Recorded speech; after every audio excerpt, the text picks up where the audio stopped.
轉睇最低工資星期日起會生效，有茶餐廳話將考勤系統去到記低員工嘅工作時間。不過對於當局要求保留員工考勤記錄內容，負責人就認為指引唔清晰。呢間茶餐廳有4間分店，一共有200幾個員工。負責人話一直以打卡記錄員工返工放工，揾人代打卡計錯鐘經常發生。實施最低工資之後，政府要求僱主要保留清晰嘅考勤記錄。我哋有啲模糊，就係唔知道到時就咁有啲遺漏啊、錯失啊咁樣咧。咁到時個 penalty 會係點樣咧？咁我哋因為都唔係好清楚，咁所以呢個會係擔心嘅。公司預算用10萬蚊樓下引入自動化面部辨識考勤系統，準確記低工時。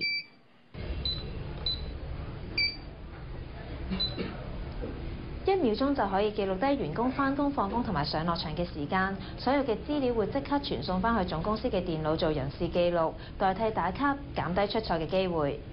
開發系統嘅公司話，近期查詢急升，顧及客戶對法例要求仍未清楚，佢哋研發嘅時候盡量將所有可能嘅計算方法都加埋入去。喺生效之前呢，我哋而家盡量配合行業啦。